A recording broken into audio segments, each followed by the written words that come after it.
Good morning, everybody. Deep breaths. Ooh, make Melissa a co-host. That would be helpful. Okay. Welcome to Sunday Seconds. Um, a second helping of the sorting soup that we had on Thursday, which is a book club currently, where we are reading Project 2025, the Survival Guide. On Thursday, we found ourselves in chapter 5, education and indoctrination. And before we get started, I wanted to ask if anybody wanted to say anything before we get started. Because I see we have a lot of people who were there on Thursday. So if anybody wanted to mention anything about what we had talked about under the education and indoctrination, mostly because we're going to have some people trickle in as they do, and I'd like to, you know, use some time. So does anybody have anything that they like to say about what we talked about and what we're about to go over again? Perchance? No. Other than I hope to say things I didn't get a chance to say the other time. Oh, that'd be great. I Yes. think I didn't say. Yeah, that is true. Okay. All right. Yeah, there was one part that I was just going to say that, okay, there, okay, that I wanted us to focus on, that when we get to it, it talks about the result is a coordinated, though decentralized assault on educational autonomy and integrity. And that made me think about something. That made me think about Indivisible. That because we don't have a central, like, leadership, like, like usual leadership, that it's more difficult for them to fight us, right? And reverse that, because this is a decentralized assault on educational autonomy and integrity. It is more difficult for us to fight this attack. That made it just meh. Okay. Anyway, so it made me have that thought. All right, so Laura has dropped the PDF in the chat if you need it. And oopsie. Good morning, everybody. I'm so glad to see everybody here. We will, I don't think, oh, we were talking about football all morning. We didn't decide who was going to share their screen. Laura, are you going to share your screen? I could try it Okay, again.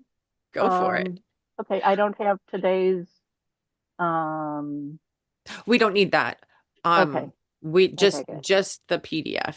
Okay, We're okay, we're just gonna go straight into it. okay. I will try that now. Yeah, Sundays are a little different, a little bit more open, free.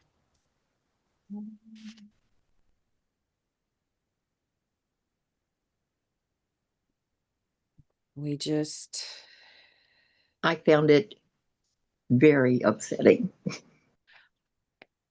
I'm sorry. Yes, Susan. As did I.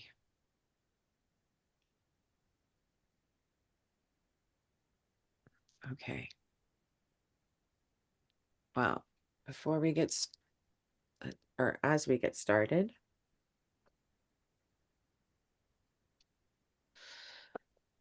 Can and then, I ask a question before we get started? of course, As I see, this was authored by Randy Allen Walker. yes, sir. Who has anyone researched who that is? We have been trying to find him. I was under the I When I looked into him, I could find very little, so I thought it was a pseudonym. Beth found an email and has tried to get a hold of him, and so is now looking to, like, try to figure out who he is through that contact. Other than that, we cannot find very much about him at all. Is And he like, in the Heritage Foundation? no, Yeah. I did look that up. I didn't, there's no name like that.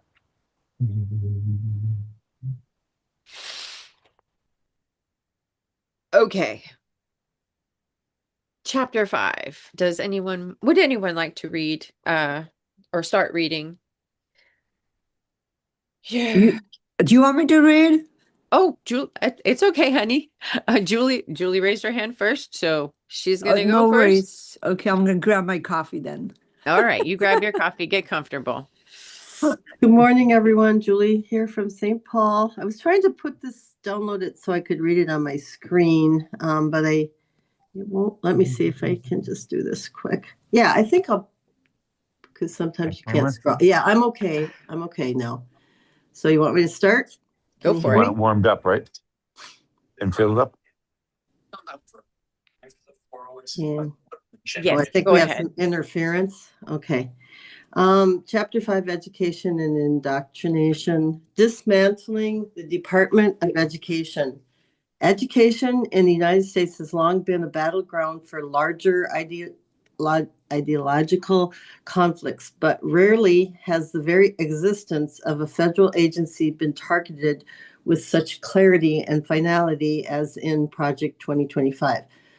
The Department of Education, established in 1979 as a cabinet-level agency to coordinate federal assistance and promote equal access to learning, is portrayed not as an imperfect bureaucracy in need of reform, but as an illegitimate apparatus that must be dismantled entirely.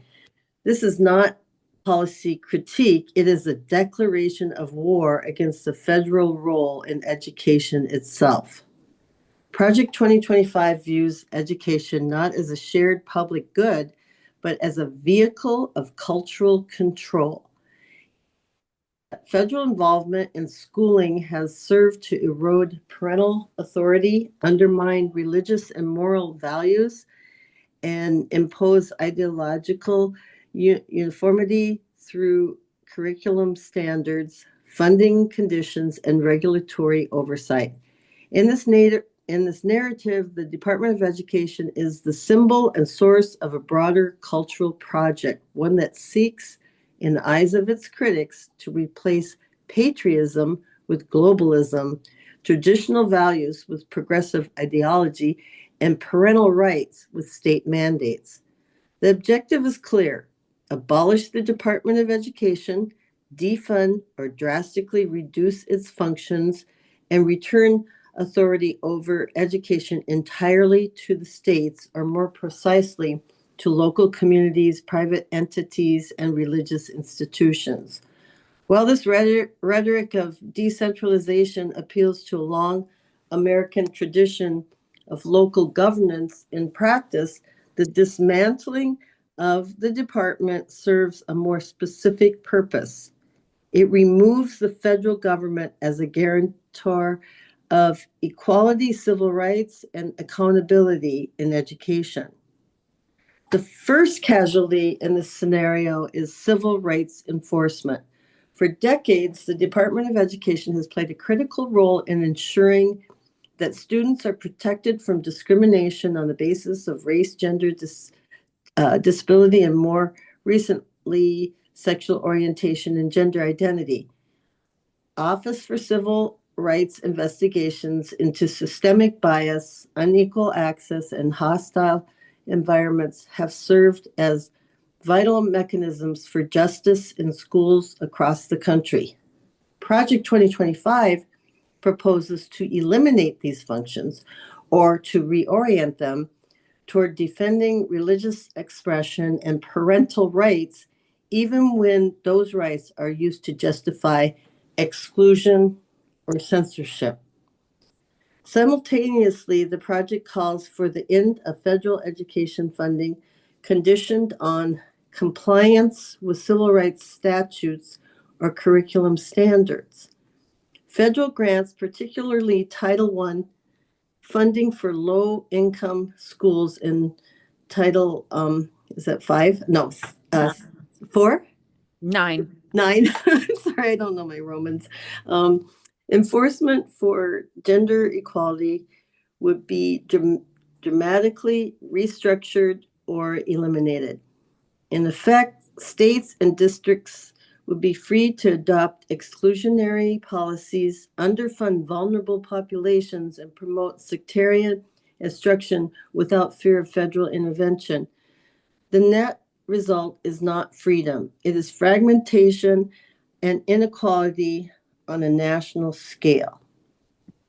This dismantling, should I just keep going? Yeah. This dismantling is also framed as a liberation from so-called ideological indoctrination.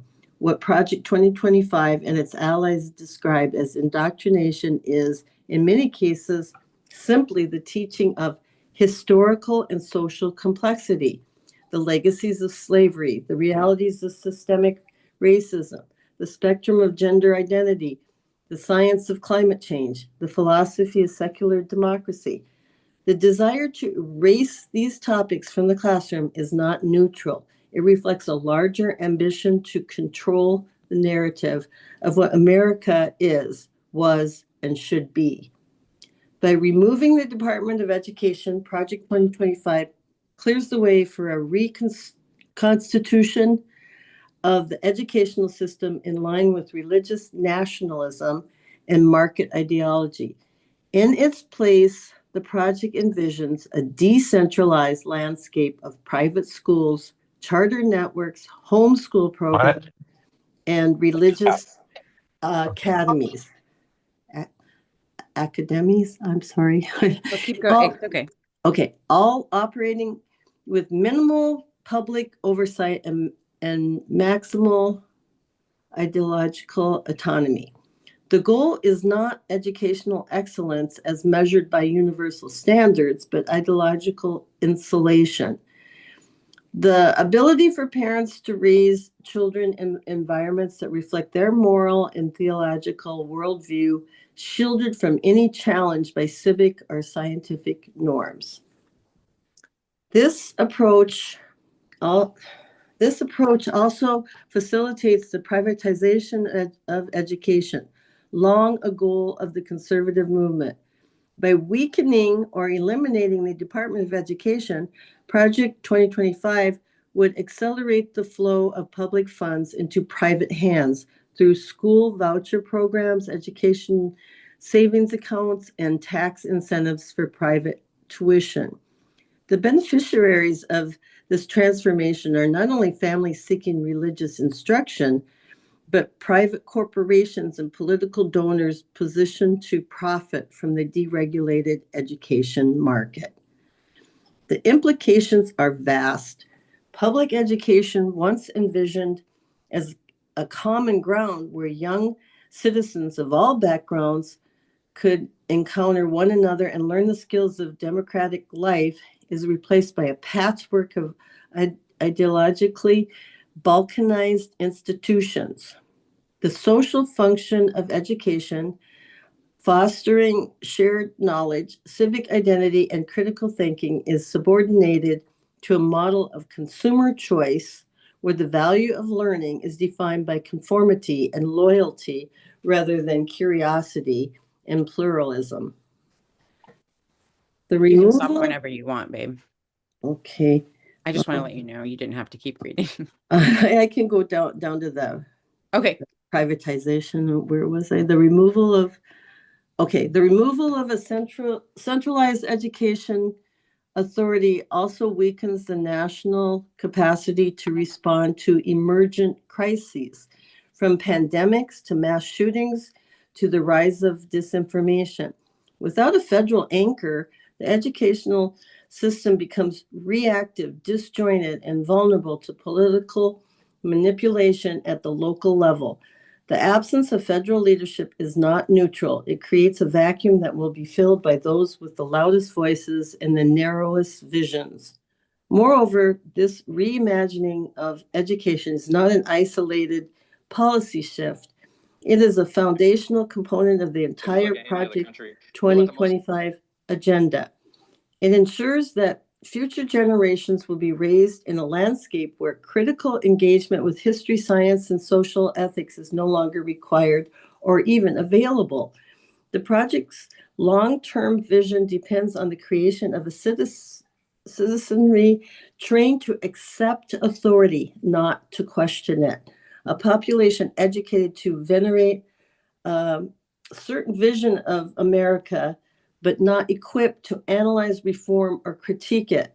The dismantling of the Department of Education is thus not a technocratic reform. It is a cultural strike, a strategic decapitation of the mechanisms through which democratic societies reproduce themselves through learning. In targeting the structures that foster informed citizenship, Project 2025 ensures that its broader political objectives, executive supremacy, Christian nationalism, civil rollback, will not merely be enacted, but internalized, passed on through generations, not as policy, but as truth. In this vision, education ceases to be a public mission. It becomes a private inheritance available only to those who align with its architect's definition of what it means to be American. And what is lost in the process is not only a department, but an ideal that a free society must educate its people, not in obedience, but in liberty. That is so depressing. Yeah. I love being educated. Like if I had my druthers, as my grandma would have said, I would have been a lifelong educatee. Like I would have just been in college for the rest of my life, getting degrees. But anyway, I Learning digress. never ends. Learning never ends, or it shouldn't. Right. Right. Okay. Would anyone like to go on reading? Robin, did you want to read privatization, book bans, and curriculum wars? You could read a few paragraphs there. Oh, you are on. I'm sorry, hun. Hold on. I said I started eating. Oh, okay. I'll come back to you. Patty has her hand up, and I'll come back to you. Great. Okay. Patty, you're up next then. Privatization, book bans, and curriculum wars. While the dismantling of the Department of Education is the administrative cornerstone of Project 2025's educational vision, its ideological infrastructure is built through more diffuse and culturally potent strategies, namely the aggressive privatization of schooling, the expansion of book bans, and the engineering of curriculum wars designed to reshape not only what is taught, but who has the power to decide. These are not marginal elements of the project. They are essential. They represent the tools through which the new cultural regime is imposed on the nation's children, one that seeks to determine not only how students learn, but what they are allowed to know. Privatization in this context is not merely a funding strategy. It is a form of ideological retreat and reconstitution. Project 2025 represents public schools as failed institutions, spaces corrupted by federal overreach, progressive values, and bureaucratic stagnation. This narrative provides the rationale for the redirection of public funds into private hands under the guise of parental choice and educational reform. But the choice being offered is not neutral. It is structured, curated, and ultimately designed to reinforce a particular set of moral and political values. PragerU, I put that in there. School vouchers, education savings account, and tax incentives for private and religious schoolings are instruments through which the state relinquishes its commitment to universal education in favor of the market-based logic that rewards conformity. This shift is not accidental, it is strategic. By weakening the public school system and emboldening alternatives that are exempt from many federal and civil rights regulations, Project 2025 creates a fragmented educational ecosystem in which conservative cultural control can flourish. Religious academies, charter networks aligned with political causes, and homeschooling collectives NWSO homeschooling collectives rooted in ideology become the default spaces of formation. Accountability is reduced, oversight becomes politically impossible, and educational content becomes increasingly shaped by the consensus or evidence, but not by consensus and evidence, but by doctrine, allegiance. At this same time, the campaign against books and curricula accelerates this transformation from a different front.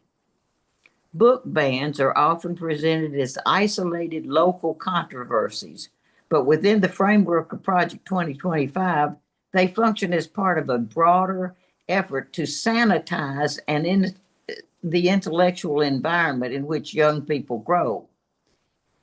The rhetoric is familiar. Certain books are inappropriate, divisive, pornographic, but what these labels often conceal is the deliberate attempt to erase narratives of racial justice, gender complexity, queer identity, historical violence, I can't see that last word, and resistance to dominate power structures. What is silenced in these bans is not obscene, but dissonance. Okay. Go ahead. Oh, I'm sorry, Miss Patty. If you wanted to keep going, that's fine. I Well- thought you had paused. Have you got somebody? I'll pause. Okay. I can read here. Thank you. I appreciate you so much. Mm-hmm. The targets are predictable.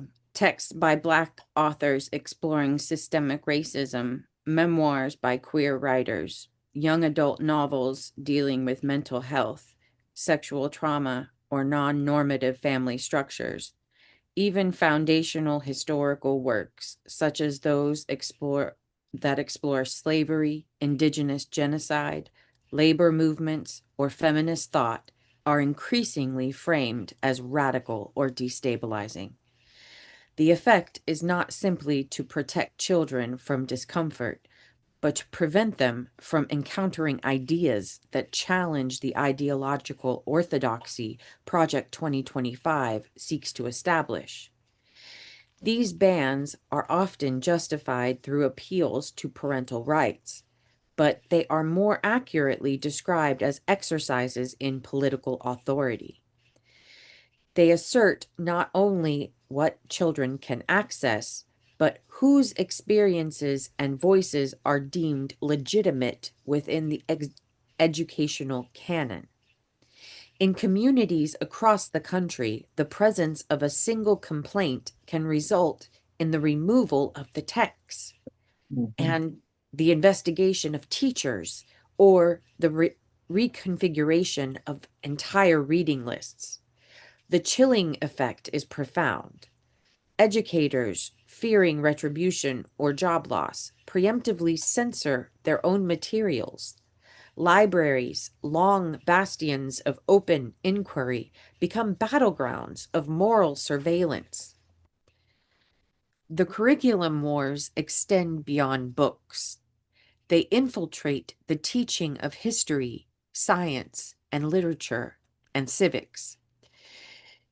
In the Project 2025 vision, education is not a site for critical thought, but for cultural reinforcement.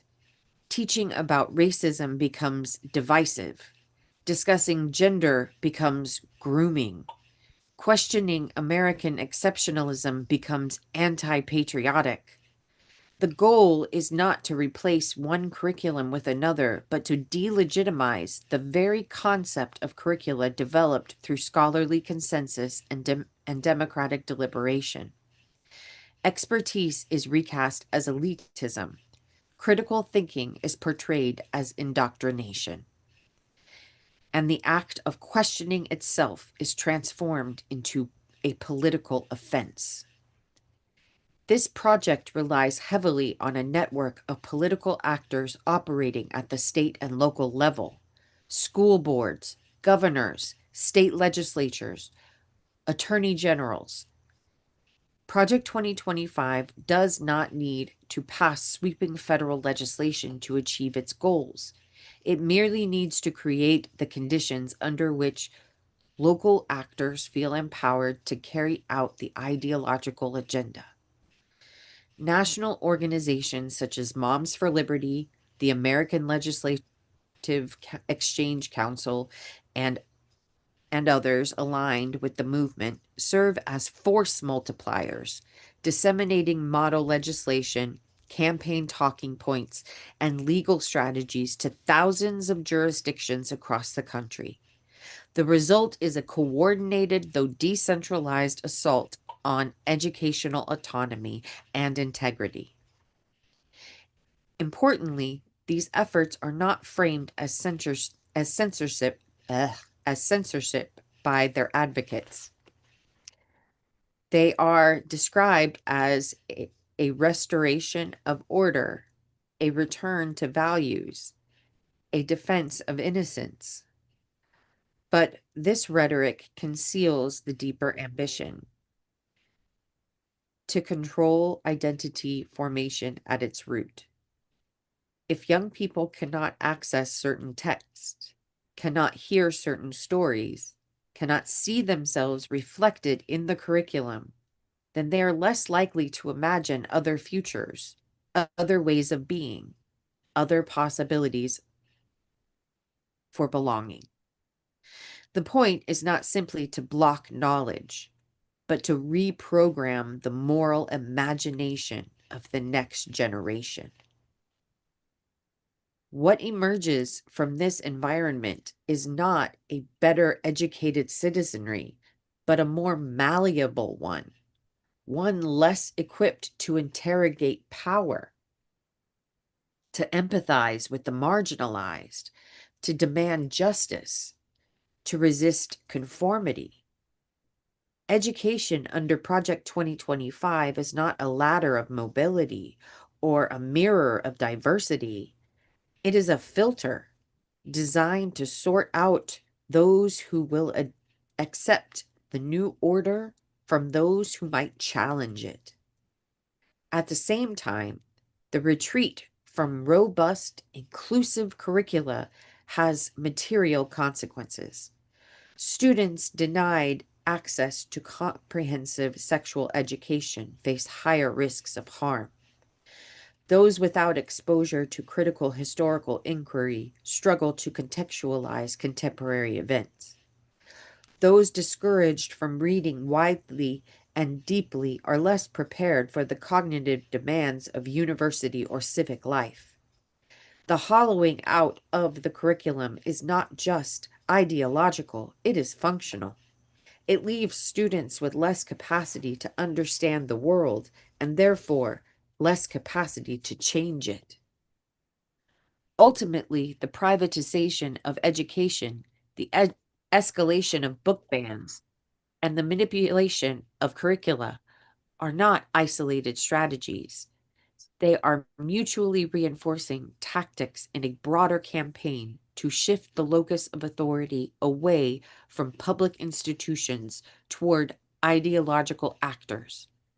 In doing so, Project 2025 replaces the idea of education as a democratic enterprise with a vision of education as a cultural indoctrination by design.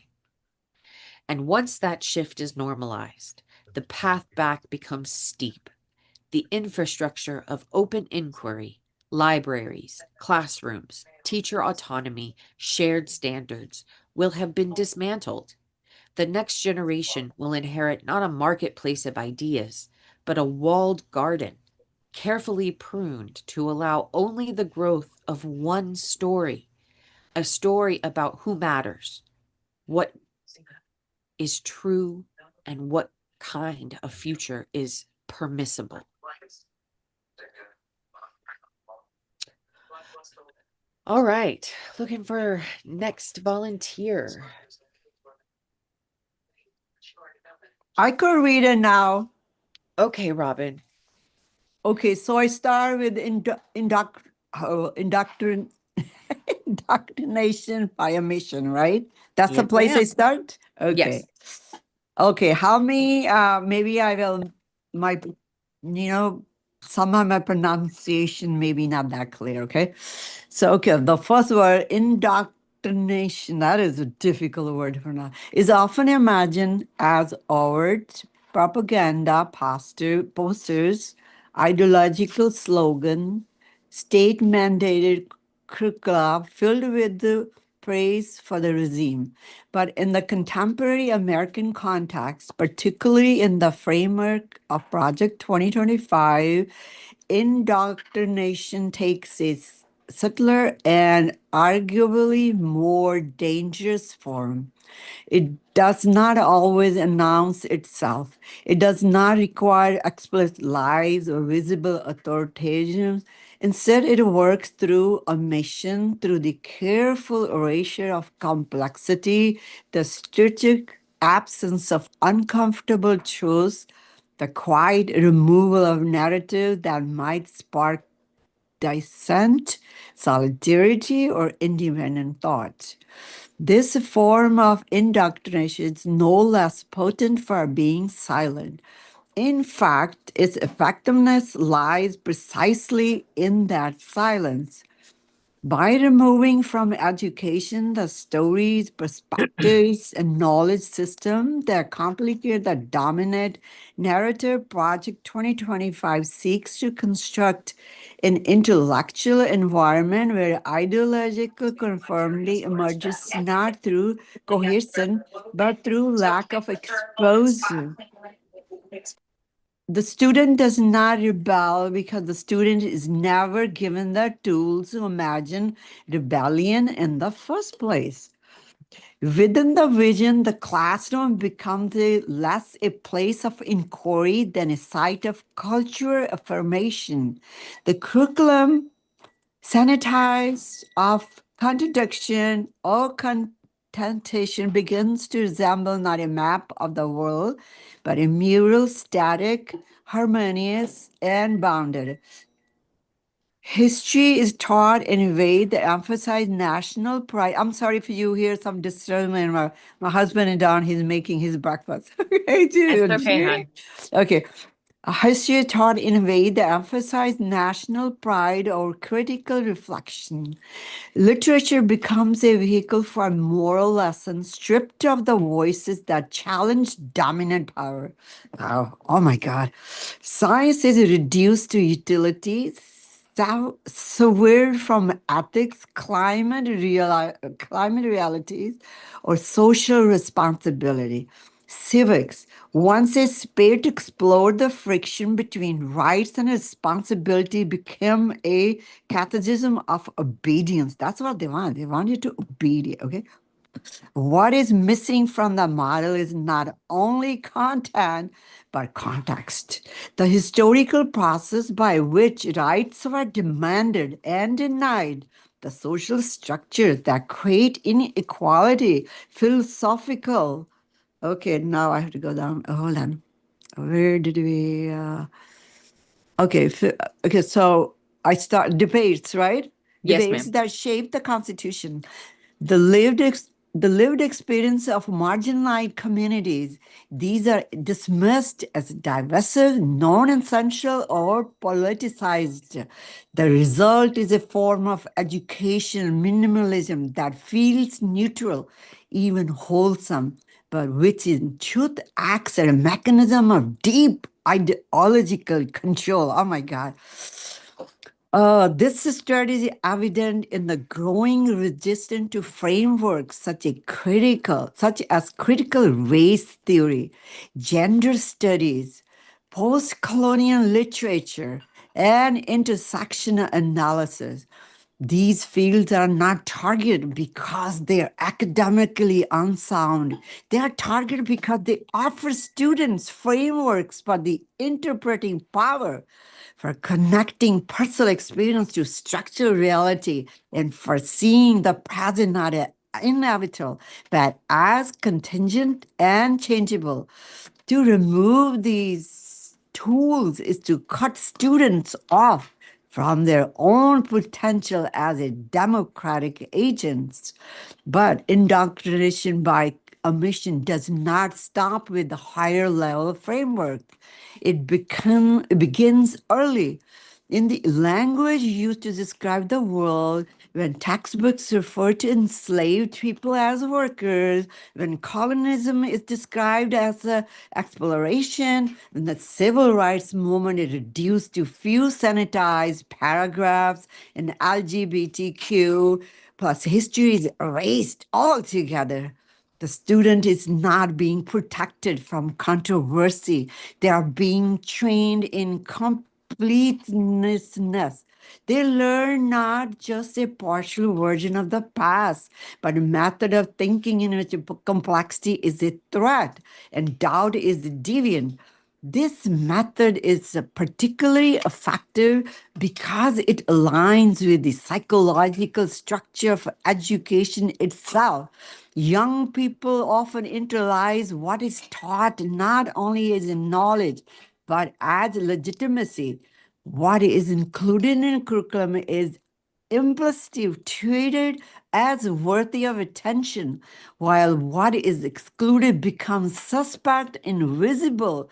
In this way, a mission becomes epistemological violence, the slow, methodical denial of reality as it is lived by millions.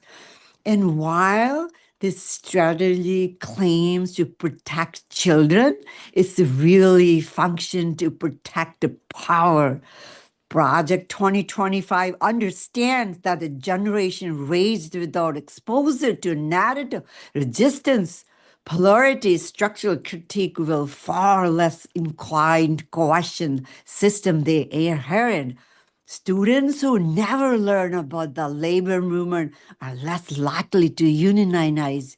Students who never read about Stonewall or the AIDS crisis are less likely to understand LGBTQ plus political identity.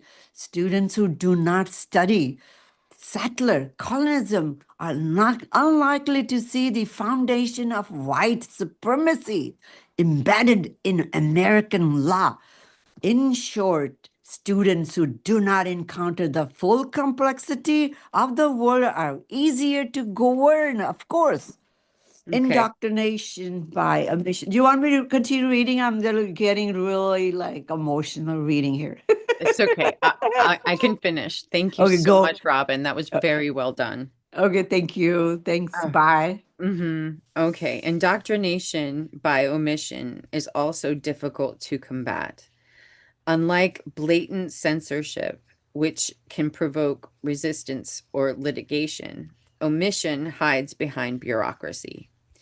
It can be implemented quietly by narrowing standards, eliminating electives, restricting teacher autonomy, or reducing funding for humanities and social sciences. Parents may not notice, students may not know what they're missing, and administrators can claim plausible deniability that nothing was banned, only deprioritized, that the curriculum wasn't censored, only refocused. But the effects accumulate.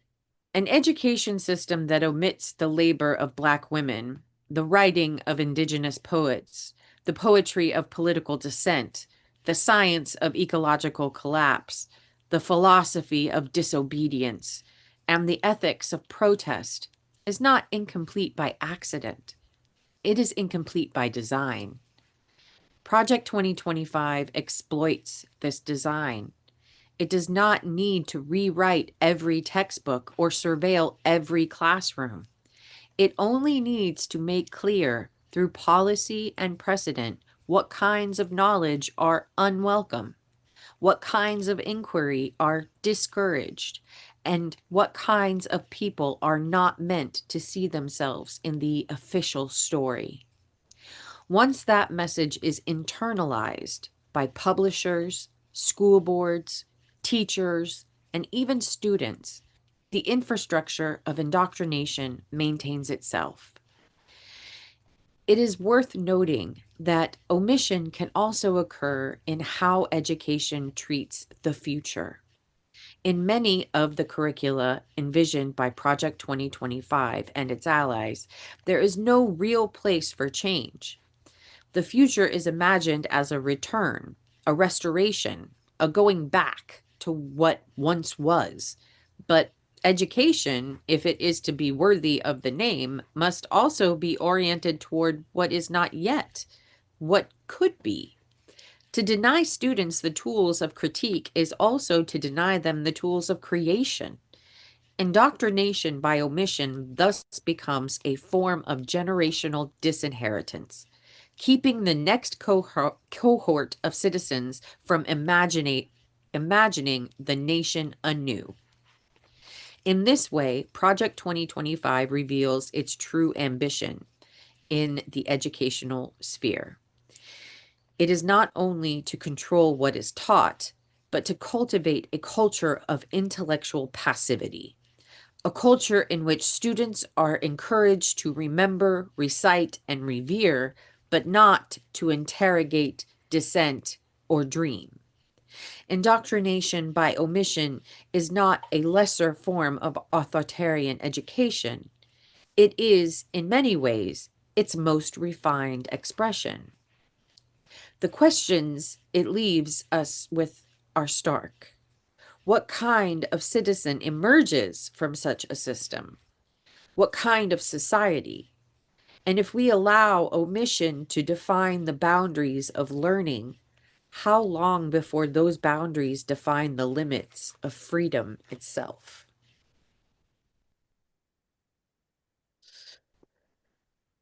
Okay. There's our concept map for education and indoctrination. I don't know why they even bother with a concept map. I mean, really, all they need to do is just put, this is what we have. We want to put it in the trash can and put gas on it and burn it. Like that's their idea of what they want. Also, what I wanted to, this limited education, what they're talking about. Have y'all ever heard of a Becca curriculum, ABEKA? It's used in a lot of private schools. We can take down the. Thank you very much. I appreciate you, Laura. You're amazing. A Becca curriculum is used in a lot of private schools, and it's used a lot of people use it to homeschool their children. It was used in my daughter's private school when she was in first grade, and it was used in her private school here in Charleston. And she often complains that there wasn't enough in the like what they learned about. Like she complains about learning about World War II and there being about this much about Hitler.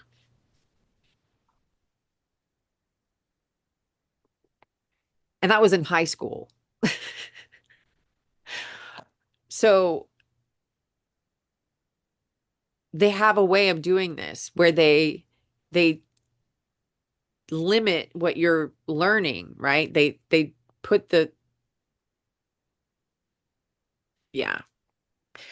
They've already been doing it in their own curriculum, and they want to use that same type of curriculum, like the Abeka kind of curriculum, where it is God is all over it, y'all. He's in the math. Like he's Oh, even I in the know. math. Like he's every part of that curriculum And they has don't follow anything what Jesus, right? I mean, they right. It's don't. mostly just memorizing scripture, and then like scripture is all over the place, even in the math. Like My that was God. something else that she complained about. Why do I have to write scripture in math? Wow. Well, that Um, is ultimate control. That's how you control the, and if they can control the young population from the day they're born, that they have a control. These people, I mean, they have done it for 1,000 years, nothing new. Okay, so we're not gonna let them do this. Okay, boy, it's my blood. Oh my God. Okay, go on, Cecilia. Thank you very much. Patty, you are up. Well, I am an educator. Yes, I'm ma'am. in my 80s, and so I have seen a lot of change in education over my lifetime. And it seems to me, I mean, you would think that if they're wanting to change education in the United States, they would have more ability to change, make massive change if they controlled the federal government and could federally, for example, when Brown versus Board of Education, and they all of a sudden, okay, we've got to integrate schools. There were massive change took place because of federal action. But it then points to me. I live in rural South Carolina in the mountain country, and there are a lot of educated people there who came there as river guides when they were in college. So they all have college degrees, but they like the off-grid life.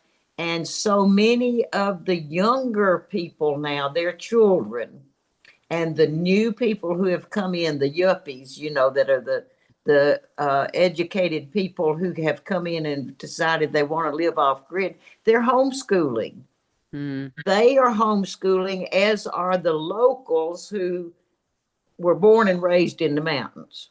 And something called unschooling, which is just Yeah, well, I mean, yeah. let's Well, not even go there right now. but it points to me a criticism of the Democratic Party is they have not cultivated locally. They are all top up. You give us your money, let it all go passing up to the federal level. We serve them. You go out and campaign for them, etc.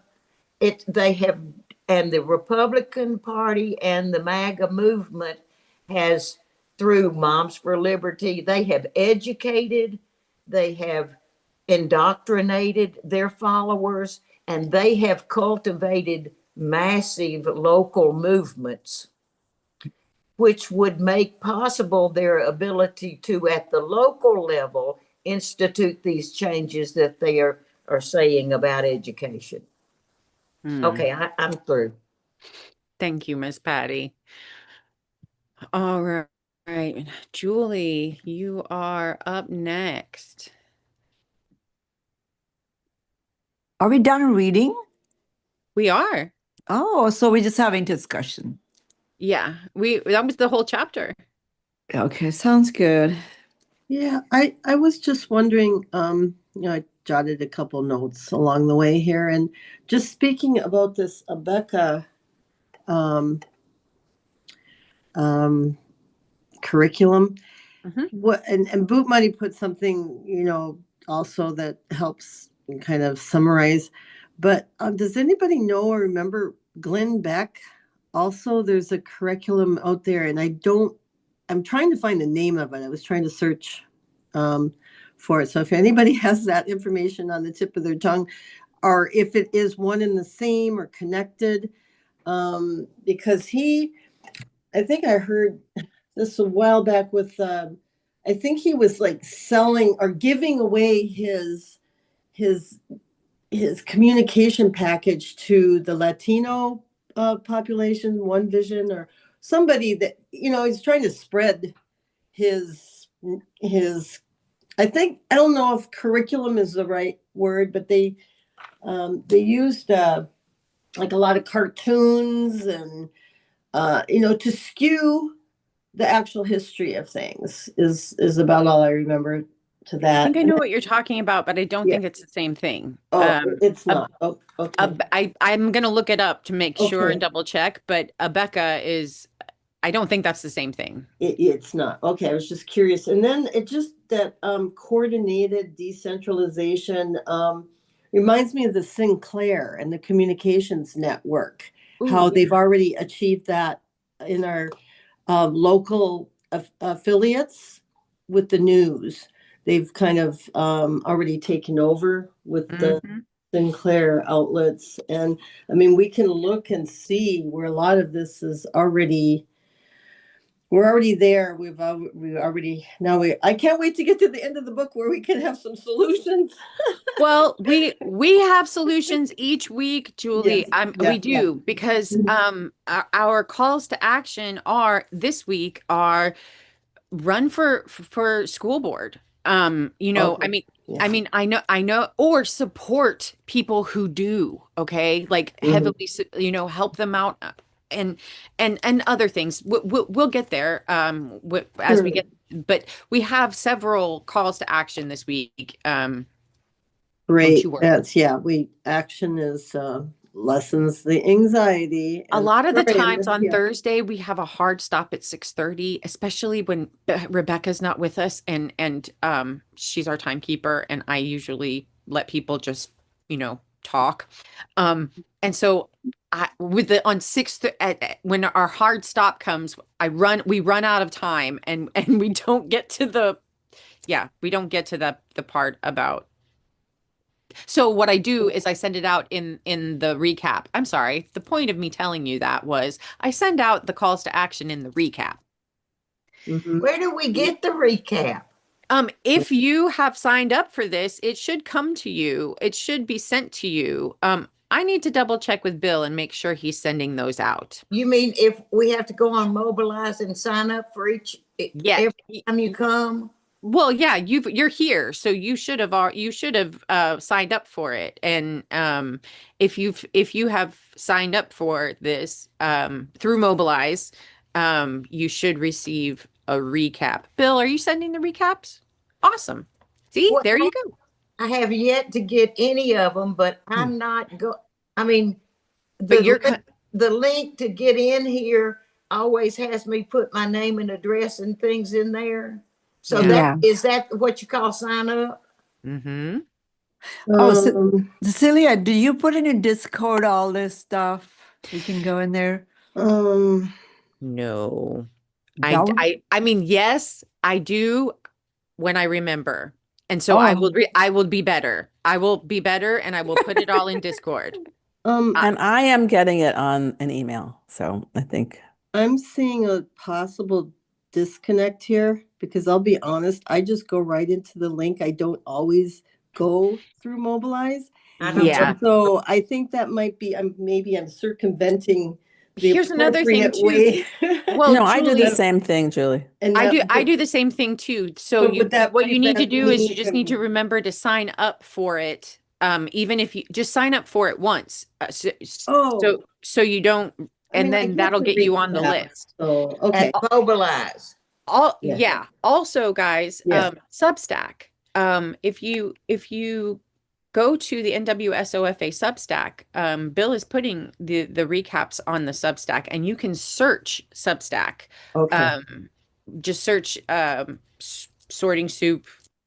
Okay, good. Because I've NWSOFA. missed the last two, and I would like to get my hands on the PDFs if those are kind of embedded, included. Oh, we can get those to you Yeah. right now. Laura can drop the PDFs in the chat for the whole for 1 through 5.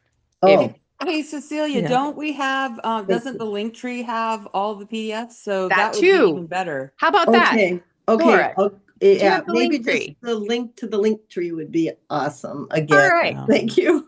Yeah, because then Okay. Julie, you'll have it all in one place. Yeah, perfect. Thanks for bringing that. And I really need to work on the self-care thing. I need to fix that. I have lost the full 8 slides. For some reason, it only has the first one, so I'll fix that, y'all. Sorry about that, Dr. Melissa. You are up Hi, next. I'm just about to run off to my UU church, which is also very aligned. But I have a story, just really quickly. Hopefully, my stepson, who's my son, who he went to like a health and wealth, which would be a church and school, church school. It was charismatic school up until high school, and he had a class called Earth Science for Christians that was completely biblically based, that was completely disorganized, all just completely organized by scripture saying the earth is wearing away, different psalms, different things, references to the earth, which the Bible is not a textbook on earth science. And so, and with him, with his being a performer and also having pretty significant ADHD, when they had the test, he wrote out for each item one of the lines from the Hokey Pokey. That which we thought was hysterical. We had to go to school to talk to the teacher about it because it was so disrespectful. And um, so I thought, okay, and I was reading this book and it was all about how unregenerate scientists don't believe what they believe. Unregenerate is not born again, and almost every chapter had a paragraph on that. Um, Denigrating people who are not Christian or not aligned with the born again philosophy or not fundamentalist. So and then I thought, okay, good. He was in high school and or just starting high school again, and he said to me, well, well, the earth is dying, and I'm like, well, no, the earth isn't dying. We are destroying certain aspects of the earth that are good for our survival. And, but it's not the earth itself. He was like, oh, and I had to like convince him because he had heard all this stuff biblically about how the earth is wearing away and like a garment that is tearing and and so that's what he had learned, and even though he had written the Hokey Pokey, he still incorporated something from that. Yes. Right? And I so know. this is what we have to contend with. So yeah. And he's a really smart guy, and I think he doesn't believe the earth is going away anymore. And so I hope so, but he missed a lot of his education because those grade year, those junior high years, they're important. There's a And reason why they want to get their hands on our kids, y'all. Like young minds are malleable and it's difficult to unlearn that. So, yes, so I'm running off to UU Church, but thank you so much for doing this. I couldn't make it Thursday. Love you all. See love you you too. later. Bye Have a good bye. day, Dr. Melissa. Thank Thanks. you. Bye bye. All right. Joe, you are up next. Oh, well, good morning, everybody, and a shout out to morning. Robin. Great job reading. I'm really impressed. Thank you for that. I enjoyed hearing you. One thing I wanted to mention is the Armed Services Vocational Aptitude Battery. Yeah. It is on page 134 of Project 2025. It is a battery of tests that anybody who applies to be in any branch of military service must take this test. And it's actually a really good test. I've heard from people who take it. People can voluntarily take it. Some high schools offer it. Gives you a good idea of where your skills are and where you can put your skills to work in your life to suit you best. But part of Project 2025 is, and this is almost verbatim, to improve military leaders' access to secondary schools and students' information. They require the completion of the Armed Services and Vocational Aptitude Battery tests. It shall be given to all students in schools that receive federal funding. So who would be exempt from that requirement? No, Private schools. Private schools, yeah. Right. And I mean, I'm surprised that there wasn't a bigger backlash to the Patriot games, y'all. The fact that they're going to be plucking children to fight against each other in front of our nation's capital, we're fine with that, apparently. We don't know they're going to be fighting. He hasn't said what it's going to be. I thought it was athletic competitions. Earlier in the year, they wanted to do UFC fights. And so I'm thinking, why would they stray from there earlier? But you're right. It could be, you're right, Bruce. It could be a triathlon. I'll put my hand down. I have another thing to say. We'll let some other people talk. Thanks, Joe. Bruce, you're up. Okay. And I did discuss this on Thursday, how outraged I was by this. I still am, but I want to go into a couple of other things. First of all, as far as what was just said about skill testing in high school, we had what was called the differential aptitude test. And we took those in our guidance class and then got results back. And at that point, I wanted to be a dentist, but my spatial relations were horrible. So that ended my dentistry thoughts. And there were some other things, but I did very well in like journalism and a few other areas. So that does help steer you, and that's actually was a good thing. But getting back to what we just heard or read, first off, it talked about the Department of Education started in the 70s. That may be true, but a lot of the divisions within the department were already there and they were consolidated into the Department of Education. And yes, maybe they added some, but there was a focus with the federal government being involved with education even before the Department of Education was started. One of the main areas of the Department of Education is the Office of Civil Rights, which they say they're going to basically dismantle that too. That happens to be a very important function because they look at discrimination against students by school districts in relation to disabilities, race, all sorts of, protected classes. And that would be eliminated, and that is a big problem. In fact, right now, I recall hearing that there's such a backlog of cases involving this that they're trying to get other people to get involved with it because of all the cuts they've made. So, but once they achieve Project 2025, they'd be eliminating it. Now, I heard about it, but I wasn't really involved with it when I was with the school district. I did handle a portion of one case while they were waiting for the attorney who usually handles this to be an attorney be hired.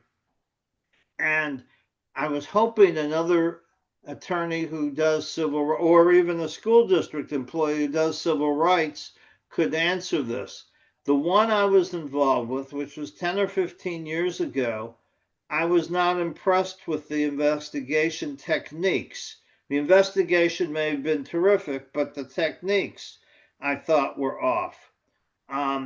I had worked for the National Labor Relations Board, and when we did investigations, we take a statement from someone, they got to review it and make changes as they saw appropriate as to what they said, and then they'd sign it. That was not the way the Atlanta office of the Department of Education worked at that time. I don't know if it's changed. We did it over the phone. They weren't in person. They were taking notes of what the school district employee was saying, and we have no idea what they put in the notes. They could have left out all sorts of things, and they could have put in things that weren't there, and it wasn't shown to the employee afterwards to sign. What year? What year? What year? I was 10 or 15 years ago. I don't know if it's still done that way, but and if other offices did it that way, but to me, that's an improper way of doing it. MAGA took over the Georgia Department of Education long before they took over the federal. Okay, well, that may be part of it, but the bottom line is they may have done wonderful things for the students and come out with good results, but I questioned the accuracy of what was being the foundation of whatever their findings were. I should also mention that here they're eliminating all sorts of functions, and they're saying, oh, we're not going to have a curriculum. Well, this appears to me, I mean, I saw what Boo Money put in here. This sounds like a Christian curriculum they're putting in. And they said if a complaint is filed, it's going to have a chilling effect on the teachers. This is their way of indoctrination. They call it cultural indoctrination by design. That is a dominant thread of standards, which would be a curriculum that they are instituting for schools. And it also sounds like they're doing away with public schools because the public money is going to go to vouchers and religious schools and so forth. Yes, you want to say something? But Go not ahead. I do, not completely. I mean, it sounds like they are, but they're transitioning to private schools. So we learn to treat people when we're in high school, well, in school in general. That's where we learn how to treat people, right? Socially, civically. That's where we learn relationally.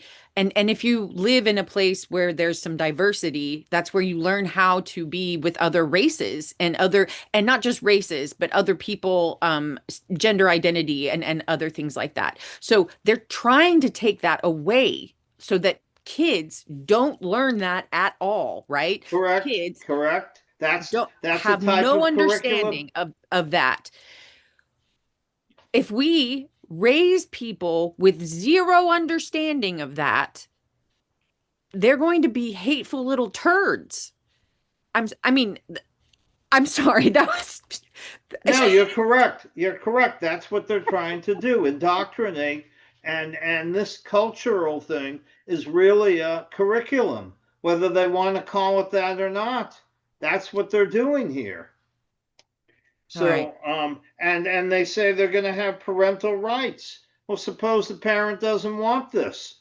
And Yeah. let's talk about banning of books. I was actually involved with some of that in Florida. Unfortunately, we were leading the nation in that type of thing. And I had to be involved with drafting policies for the district to be compliant with state law.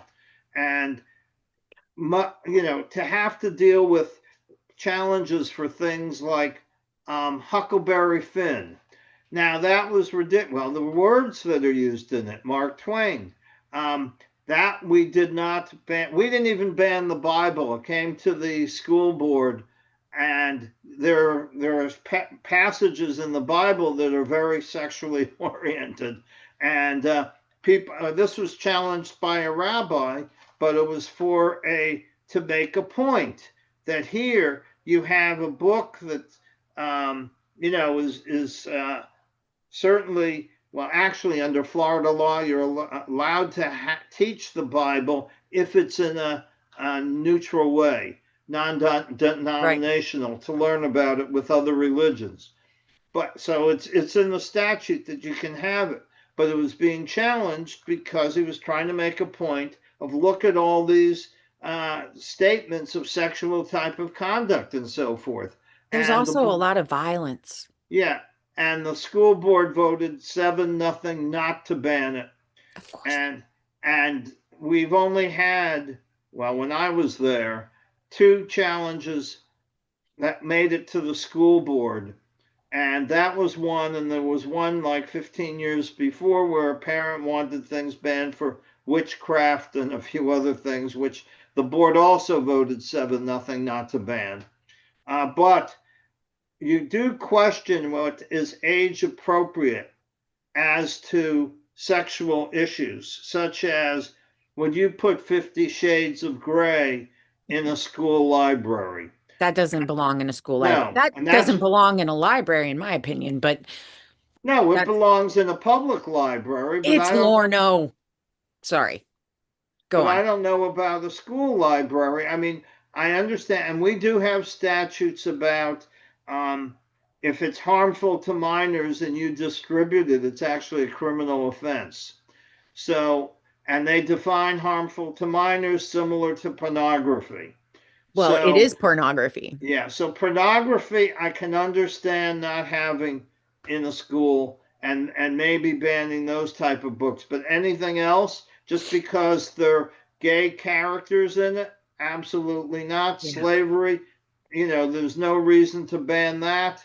Um, and Bruce, several other topics that you heard here, no reason to ban at all. I'm But going to they ask want you. to do it because they want to culturally indoctrinate you and not expose you to those ideas, and that's wrong. I'm going to ask you to raise your hand again if you have I'm anything done. else. I'm done. Okay, but I'm sure you have some more on that notepad somewhere, maybe. All right, Robin, you're up next. Okay. Bruce, what is the logo on your hat? I mean, I can't read it. It's no kings. It says Oh, rejecting kings since 1776. good. I like that. We should get all of us get those hats. I just got it as a birthday gift. Oh, okay. Anyway, I was thinking, okay, how are you gonna control? I mean, these mega people, whoever they are, trying to indoctrinate these Muslim people. How many millions of Muslim people are here in this country? How Several. they can put the curriculum in there? Okay, they first of all, they don't even go to they have their own schools. I don't have, okay, we are very little minority and we like to simulate, with everybody here, okay? So I'm looking here. The reason we bought the house here, number one priority for our kids, education, education, education, education, education. Okay. So how are we gonna, I mean, this local level, I'm just trying to understand, Cecilia, okay? Mhm. I mean, my kids, I'm empty nester. Grandkids not my responsibility. You know, so how they gonna control at the local level? They're gonna have enforce the curriculum here, the Christian version here. How are they gonna like me? Okay, I'm born in India. Okay, I'm born. Oh, so how they gonna like change my ideas? That hey, you become Christian like they try to do in lot in Oklahoma. I said no, you can't do it. Okay, so I'm just trying to understand at the local level how are they gonna enforce their policies in drug. I mean, I'm just trying to understand that. Okay. All right. So So, Robin, they say it several times that they won't have to we do pay it. taxes, high taxes Well, no, here. listen, Yeah. listen. Yeah. They say that they won't have to do it overtly. They're not doing it overtly. This is all very it's like shaving off here, shaving off here. And it is meant to happen slowly and over time and it's yeah, like here it says this method is particularly effective because it aligns with the psychological structure of education itself. Young people often internalize what is taught only as knowledge, but legitimacy. So what they're trying to say is young people internalize what is taught as like that what was taught in my school is legitimate and what is out there is not legitimate. So what they're and what Project 2025 is trying to do is limit what is taught in schools so that future generations are think that, and that's how we're going. And I understand what you're saying, that Muslims and other religions have their own private schools. Even Honey, Jewish people have their I own. know they're going to stop that though. Don't you think they will Well, be able, there will come a time, I uh, believe, when they stop that. When Good they luck, good luck. They can't do any of that. The United actually States they of can. Listen, Cecilia, United States is built, it's called United States because it's a united from all over the world. And that's why this country, I mean, they flourished, they became so rich because all the scientists coming from all over, from everywhere, and participating in in there. I'm fully aware, Robin, and most of those scientists fled when all of this started because they saw what was coming and they knew what was happening. What I'm trying to say is, if we don't continue to do what our jobs, organizing, protesting, getting the word out, the education out, so that people, like you say, will not take this, will not take what's happening, they very well could stop this. They very well could say all private institutions have to be Christian. That is something that our federal government very easily could do. It so I'm just saying, it doesn't mean that people have to believe. I know you know this. India is one of the most difficult places Christian missionaries have ever encountered. They They had couldn't do it. I know they had the most difficult time with Hindu and like most difficult time in India. Okay, And and so I who? know you understand what I'm saying, but that it doesn't mean that that people will believe it, but it can very easily be imposed upon them. And who Okay, did they convert, Cecilia? The they're bottom, very poor people. very poor people, the very desperate, the very yes, Yes, and I because they do understand that. good, yeah. So I mean, they did do a great job. This missionary, like in South India, and that's why they became very well educated. They have an English language. That's why they're coming now here in this country. Number one, they have English, and they're very smart. They're just so smart, you know. And But they Bruce makes a good point that to do away with religious schools would face significant First Amendment challenges in courts. That's why we've never been able to well, not we, but that's why secularism has never been able to get rid of them altogether in the first place. All But right, okay, take another hand, but I would like to really debate on the education topic. Take you guys to back to the history. I mean, this in India, okay? How this the Oxford University, find out how that was established. These people are so literate, these white folks that came to India. They took all the knowledge and they, just read the history. I have to dig my own, okay? So anyway, you okay, will, I gotta Robin. go. Thank you. I appreciate you. I Thank you for appreciate you so much. listening. Uh-huh. All right, Patty, you're up next. Well, just to key off of what Robin was saying, they have chosen the uneducated, the poor, the downtrodden who are following, but that's not all. My family members are very educated, and they're not oppressed in any way. They're among the privileged, but they are Christian, and they've added the Christians to it, and they are more fervent in their beliefs and want to push. They want to have a tyrant because they believe that we will be better if their concept of morality is perpetuated all throughout the place.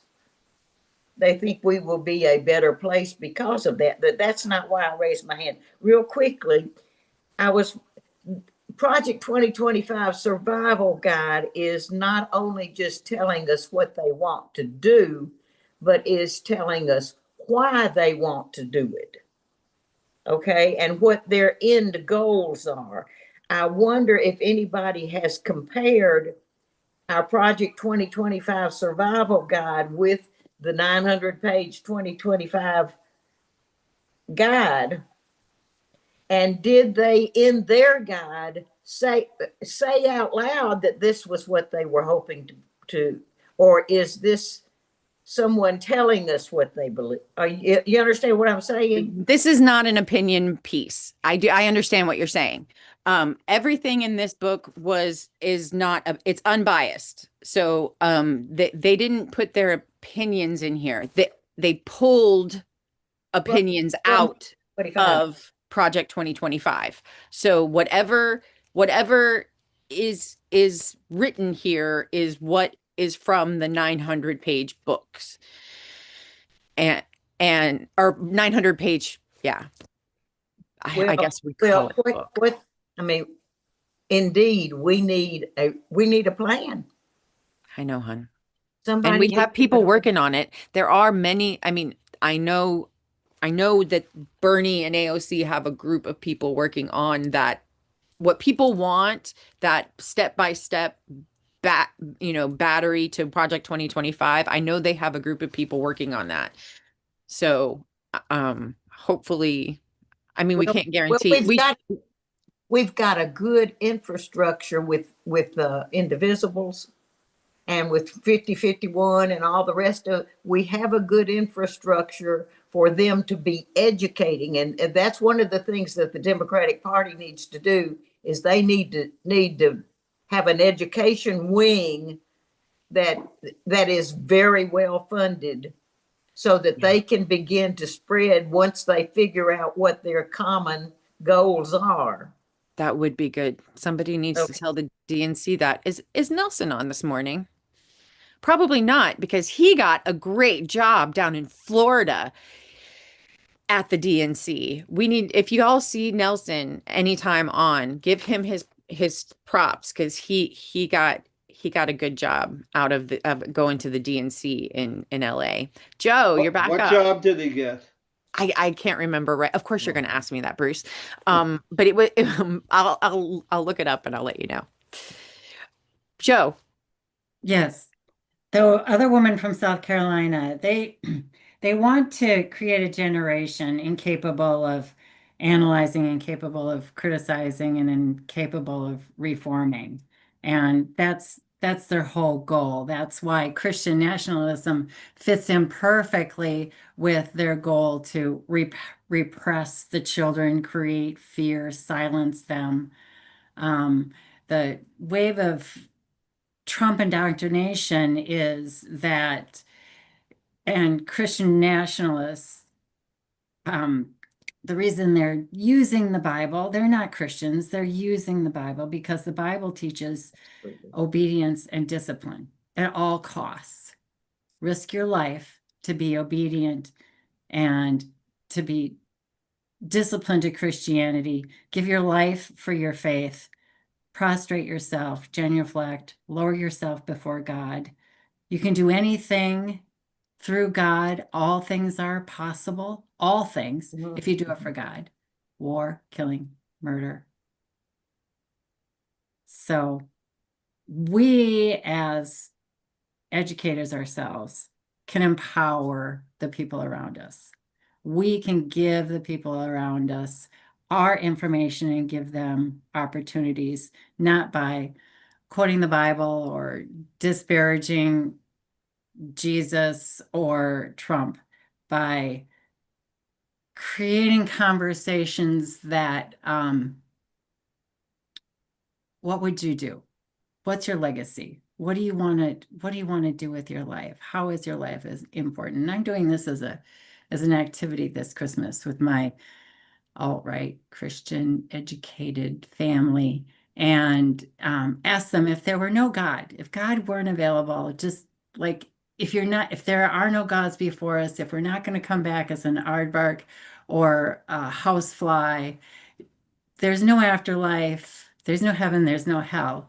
And you knew that, not saying that's the way it is, but if you knew that, what would you do? And what would you do differently? How would that change your life? Because teaching is power, education is power. We have that power to teach and educate all the people around us. And that, I think, should be our goal, to teach critical thinking, to teach self-reliance, to teach if all you have when you leave this earth is how you leave it, are you leaving it in a better place? Are you doing things for others? Are you helping the needy? Are you helping the poor? Are you doing things that help the environment, not destroy the environment? And live that pattern. That's all we can teach. Not fight with each other, right? Right. That's right. Okay, so y'all, I went to seminary, and all I keep thinking, I'm gonna take you down just real quick, a scripture path, and it has meaning, so please bear with me for a minute. We are living a very big, big big problem of a misunderstanding of Paul scripture versus Jesus scripture. Okay.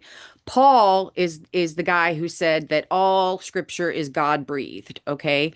And because he said that 300 years, or 100, almost 200 years after Christ lived, or whatever, he somehow got scooped up into that all scripture is God breathed, even though his letters, Paul's letters, were never meant to be part of that. Okay. Um, and Paul, as much as I appreciate him and do love, I really like Paul. Okay. You got to remember who he is. He was Saul. Okay. He originally persecuted Christians. And I mean, he killed Stephen. He loved. I mean, he got down and dirty, came after them with a vengeance. Okay, and then he, on a road to Damascus, he saw the light and became Paul. All right, but he never lost his homophobia or his misogyny, and you can see that all the way through Scripture. In Jesus's scripture, Jesus loves women. Jesus always fights for women. And Jesus never says anything about homophobia. Jesus says, love your brother. Jesus says, die for your brother. Um, there is a stark difference between these two people and their scripture, and the fact that evangelical Christians love them some Paul, y'all. Okay. Southern Baptist Church, they rely on Paul, and they have focused more so on his words than on Jesus's words. And that is the beginning of how we got here, right? That is how we got from thinking that Jesus is weak, and we don't need empathy, and all of that stuff, right? That's how we got here, but with a misunderstanding of the difference between Paul and Jesus. And Joe, you might disagree with me, but that is my understanding of what I learned in seminary. So anyway, your hand is still up. I didn't know if you wanted to reply. Are you good? I'm good. I can go Okay. on and on with someone. Okay, I Or get you. other I get you, people. girl. Dr. Chris, you're up next. Oh, I didn't mean to put my hand up. Sorry. Oh, okay. All right, Nora, you are up next. Yeah, the reason I like doing Thursday and Sunday meetings on this is because the first time I have it read or I read it, I am in such shock and despair that I can't digest a lot of it. So when we go over it a second time, I'm able to think more rationally because I'm not so upset. And so I try to look for positive things. And I wanted to throw in a few positive things because it's really hard to do when we're reading this. But just looking at the chart they developed, one of the very things at the top is to take over the school boards. Well, I don't know what's happening in your area, but Moms for Liberty is not around us. They just seem to have given up. So that's wonderful. I mean, they got booed and were harassed and just seemed to disappear. What we have a problem with this Turning Point, which is, well, I won't even get into what they're doing, but they're trying to take over our whole city. But a few things that I thought were really interesting is they talking about ending curiosity. And if anybody's raised a child or been around a little child, it's like good luck with that, because as soon as they start to talk, what do they say over and over? Why? Why? Why? I mean, it's like on repeat and it never ends and it drives you crazy. Yeah, But it's great. so ending curiosity, good luck with that one. And then erasing history is, I mean, I don't care how many books they ban. It's verbally passed down through people, Very and good. this is like what Heather Cox Richardson always says, and so they can ban every history book that's ever been printed, but they're not going to be successful in that. Yes, they will. Real And quick, Nora, I just want to say that what was I going to say? Shoot. Oh, the curiosity.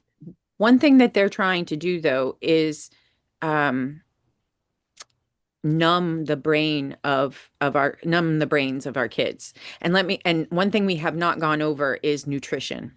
If they limit our kids' nutritional input, if they start to limit it to processed foods only, and like that, and our kids don't have a good source of good food, we're going to have a difficult time really getting them. I mean, that curiosity that we love, the why, it can be smushed if our kids aren't fed properly. But anyway, I did not mean to interrupt you. Please continue. Go on. no, that's very true.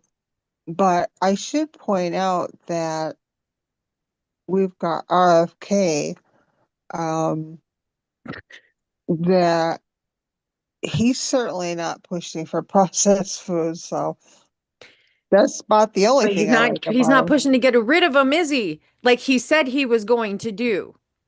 Oh, I know that. I Mm, know that. But no, yeah, obviously, if you don't have the nutrients that you need, your brain doesn't function properly. yeah. But the last thing, this isn't so positive, but ending critical thinking. And I think one thing we need to focus on is don't be completely reliant on AI, because that is a way to use your critical thinking skills. So maybe when you're tackling a particular subject, try to use your brain power first. If you want to turn to AI later, fine, but start the process in your own mind before you do that. So I don't know. I try to pull some positive things out of it. And like you mentioned, call to action with the school board elections. We're doing that Yeah. and we're winning that one. So Good. let's just keep that on our mind. That's all I have. Thank you, Nora. Much appreciated. Okie dokie. Ms. Robin, what's up? Yeah. Oh yeah, I just want I was at that girl Jo, I was thinking about what she was saying about once we die, uh we come back, Who know? I don't. I'm trying to understand all this, okay? Reincarnation and in our Sikh philosophy, it says whatever deeds, whatever you're doing right now, karma, okay? If we go through some disease or pain, we are reaping those past karmas, but we can make our better karma just living in present. Don't hurt anybody. Don't steal from anybody. Help out, those basic humanity things that we got to, So in Christianity, they bury the people, and that becomes dust, and the body is made of. If you really look at scientifically, it's made of 5 elements, and we do carry the DNA from our ancestors, okay, and that's passed on to our next generation. But this body is basically made of food, what we eat, okay. So even the here, when we put good thoughts or bad thought, if that's also based on the what we eat, okay. Mhm. And so I'm really doing a research on this, like it's soul once, because I don't understand the scientific way, this body, all these organs, the Robin, way, yeah. science doesn't understand the soul either. I know they don't. I do. I ask my doctor kids, and they because they see the life when it's leaving from their hand, and I ask, okay, Monica. She said, "Mommy, I don't understand. I don't have an Yeah. answer for you because I was looking for my mom because I really wanted to, but I was there and I said, I'm gonna be there when she leaving her last, but she didn't want me there, okay? She just didn't want me to there. And she just loved peaceful. But anyways, this reincarnation, I mean, these are the land so much of in cemeteries, it's Mhm. a big business, millions and millions, where I agree. it's a waste of land, I know. okay? We'll Waste talk of about that some other time. That is okay. off our purpose. Yeah. So anyway, Yeah. Robin, yeah. I didn't mean to like start a conversation about which religion is right and which religion is. Oh no, It no, was an no, no. exercise to imagine if you were never going to come back to Earth and all you are leaving is what you have done on this Earth for your friends, your relatives, and especially Legacy. my loved ones. That was my goal, to get them thinking about that, not about how many Bitcoins, because does that really matter? Because a lot of times, and I have relatives much like this, they're just thinking, I will be in heaven. My treasure is in heaven. Musins. So I'm living my life here, and I escape. I escape Earth. I escape this mess. I Yeah. really believe the hell and the hell is right on this earth. You pay for your deeds right here, okay? There is no how, I mean, after you leave, okay? So enjoy your life, be on this earth, do Okay. whatever you need to do. But Thank you, Ms. Robin. Julie, you are up next. Go ahead and unmute yourself and let us. Okay, just quickly here. I just thinking about this how they're using the indoctrination by omission, and I think it's already working with the MAGA think crowd, because it's like they much prefer simplicity. And then you go to the other end of the spectrum with the progressives, and when you're talking about policy, they get too far in the weeds, and therefore comes our problem with communication, because it's much harder to communicate all that complexity. But complexity matters, we all know, because if you don't get into those weeds, People get left out. the truth is in the weeds. And Yep. so, and then I think of, they just want to see everything black and white, and they use it under the guise of common sense. You hear this on the right-wing radio stations. It's very popular too. It's just common sense. It's just common sense, the black and white of it, cut, hit, And yes, you do leave a lot of people out. You leave the history out too. I've gone over and over the history that with the immigration, and they just came, they just went right to fear. Let's just make everybody afraid. They didn't care about, the advantages that Trump had with the COVID and keeping people at bay and making deals with Mexican president. They don't care about all those details. They're just like, they're coming after us. They're coming to invade our country. And they believe because they are appealing to the id, the basic id. And people are lazy. They don't want to be in the weeds. They don't want to hear it. So I don't know how to solve that problem other than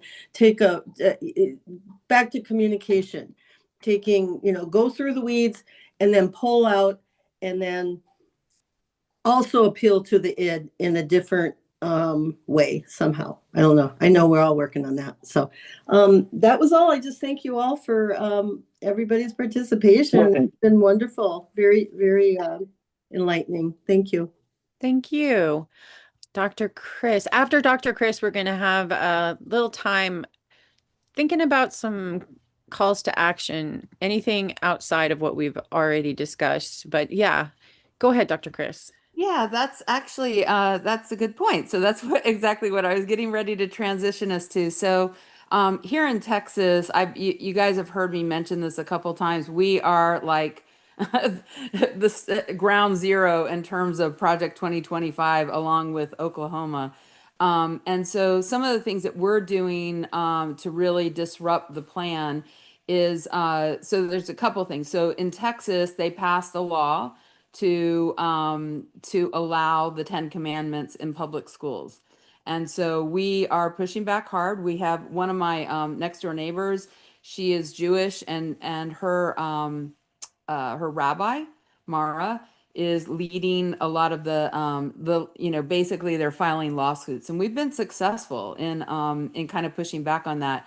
Don, again, one of my neighbors, is a former educator, and he testified during some of the school board hearings about not allowing Christian preachers, Christian to go into our public schools as school counselors, and he was successful. Now, those are all, school district by school district fights. So I suggest that you guys get engaged in what's happening in your local area and make sure you're pushing back hard on this stuff. Same thing with book bans. Our latest one is the Bluebonnet curriculum.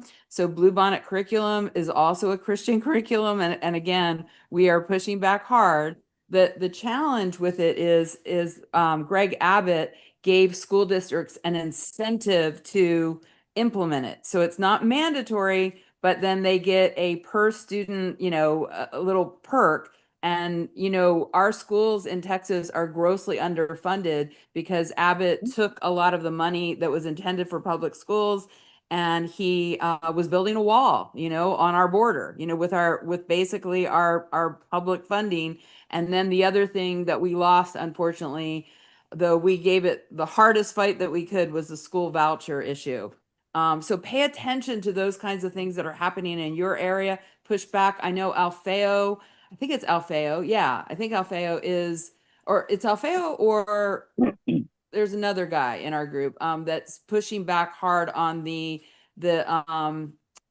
implementation of what is it, Turning Point USA, clubs in high schools and colleges. So I think it might be Robert, actually. I'm mixing the two of them up. Anyway, so that's the segue to kind of what can we do in terms of these calls to action. Thanks. Yeah, thank you to Dr. Chris. Bruce, you are up next. I know you wanted us to end That's with okay. Chris, but I just wanted to respond to her very briefly. 3 points she mentioned. One about the Ten Commandments. To me, it's clearly unconstitutional until it gets to the Supreme Court, and that's what their aim is, and who knows which way they're going to go. Hopefully, they remember or follow precedent from the 1960s that you don't mix religion into classrooms. But who knows what they're going to do. Let me see my notes. Turning Points Club. Well, the government, in its ultimate wisdom, has passed this law. I forget what it's called, but if you have clubs in high school and middle school, they're called secondary schools. They have to allow even religious clubs. So that would include, I assume, Turning Points. Yep. But they have to be student initiated. Mm-hmm. That, yes, there can be a faculty member there, but they can't be leading it. And it's got to be student initiated and so forth, and just treated like any other club. In Florida, they extended it even further. If you have clubs in elementary schools, you've then got to allow it as well. So a lot of elementary schools don't have clubs, but some of them do. And if it comes up, yeah, they can have those type of clubs, which is unfortunate. Chris, what was the other point you made? Something about funding, I think. I basically said that a lot of our public school funding was diverted, like meaning our schools are really struggling from a budget perspective. So it's hard for them not to turn down that incentive to implement the Bluebonnet curriculum. Okay, yeah, okay. Florida is one of the worst funded states for funding for students per student. And it's been that way for years. In fact, I once went to the legislature. I wanted to teach my son about protest, and we went into a Senate committee hearing and had signs about, funding is inadequate and so forth. And the chair of the committee saw our signs and threw us out of the room. But we made an effort. In Florida, and I think it came from a federal directive from the Trump administration on DEI that you better get rid of any of your DEI type policies. You're going to be threatened with cutting off your funding. And unfortunately, that meant that I wasn't involved, but the school district had to modify like 10 policies and take out the DEI functions, because we had a lot of it, including non-discrimination and small businesses, giving preferences. And it was very, very controversial. The African American community in particular was up in arms about it and protesting, a lot of public comment against it. But to save the money, they felt they had no choice, and they did it. That's it. Well, Matthew makes an excellent point, which I absolutely adore, that once, oops, sorry about that, guys. Once you have religious clubs, you have to allow the Satanists to have a club. And because if you try to exclude them, they will sue, and they will have all the right to sue, because if you allow a Christian club, you have to allow a Satanist club. It's just, as long as it's run by students. All right, Miss Patty, you're up next.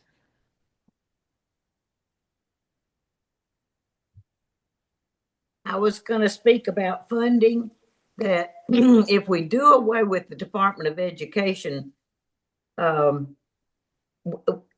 the funding is, I mean, right now schools they get a good bit of federal funds.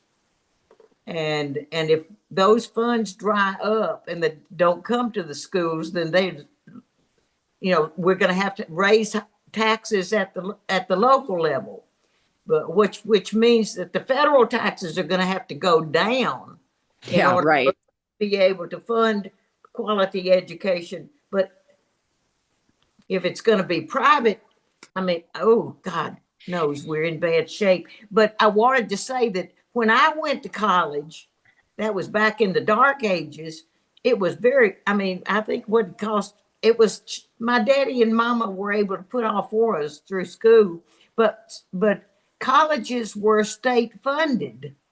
Were they not?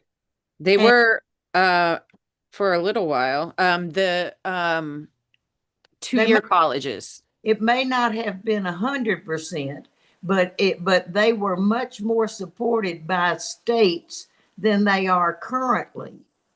And that's why the burden of the cost, I guess with the federal Pell Grants and all that kind of stuff, education's going to be hurting bad.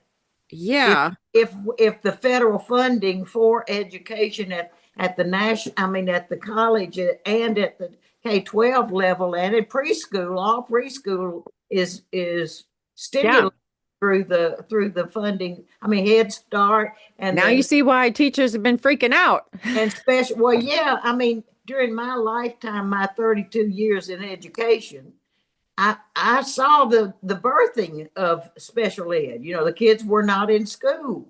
They had to be served by mental health services. Of course, we don't have any mental health services much anymore. We did away with all of that. Y'all, oh goodness gracious. But we have to have a vision. It's just, It's a lot. I'm like Robin. I'm getting, it's, I know. Yeah. But it's okay. Here's the thing. What can you do where you are? Okay. What can you do in your community? What can you do? You can pay attention to your locals, right? Your local. Let me say that it's just, I'm doing on Facebook.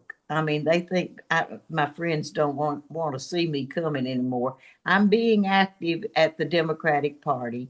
I'm the host for the No Kings rally in Seneca, South Carolina. But honey, how many people you think want to be listening to an 80-year-old woman? I hear you. I don't have any young friends. It's okay. Don't you worry about it. You need to get a hold of some people who are speakers. Just you said you were near Clemson, right? Yes. You call their department head or email their department head and ask to see if they have anybody who'd be interested in speaking at one of your engagements. A lot of times they are more than willing to send out their undergrads or their graduate students who are in need of those types of situations for their certain, papers, etc. Well, I am friends with the fellow that's sponsoring the very small Democratic group on campus. Yeah, I'm saying you don't even have to be friends. You just need to make an email. You just need to send an email. Like, trust me, they're more than willing. They're on our side. Education is on our side. Okay. Now as much as many of them are whimpering right now, but they are on our side. And okay, y'all, I'm looking at this and they're right. Okay, so blue states, in my opinion, really need to fund their public schools extra, like just as much. And JB's really been trying this. Like he's really been trying to do this as much as possible. But we've got so much going on with farmers and other things that our Chicago schools were able to use, like to do amazing things this last year, but the rest of the state not so much. So I'm hoping that we'll be able to do more things locally. And here's the thing, y'all, if they get rid of our schools, our Social Security, our Veterans Affairs, like if they get rid of all that stuff federally, why are we paying federal taxes? Like what if they get rid of all, if their point and purpose is to get rid of all of those services, what's our money going to other than war? But Miss Sharon, you are up next. Good morning. Good morning. I just want to reiterate that we all can do something. You want to maybe cultivate a culture for the love of reading. And you can start with your grandchildren, you can start with your children, and you want to also maybe, other than what you already mentioned as far as participating in the school system, but consider starting a little free library in your home, outside of your house. You don't need to do anything elaborate, just get a box ask friends and family to donate books. And, neighbors, when I started it with my recreation center, kids were running up to those little free libraries to get books. They were waiting for them to stock them again. So it's working. And like I said, we have 3, and another community asked us to put one in their community. So you can start as little as that. Reading, going to the classrooms and asking if you can read to the first and second graders, you know, That's a great idea. and just little things like that. We want to encourage a love for reading, and that's going to expand their mind. Okay, so yes, we got to keep trying. Just chip at it in small pieces, doing what we can do as individuals, but like you said, also encouraging others to participate as well. I'm done. Thank you, Miss Sharon. And I was thinking the same thing about the reading. I am going within Eastern Illinois Indivisible. I'm going to start reading to kids at our library, and just having like a reading hour, Miss Yeah. Cecilia reading hour. And hopefully I'll have more people volunteer from EII to do that on a rotation so we can have groups of people.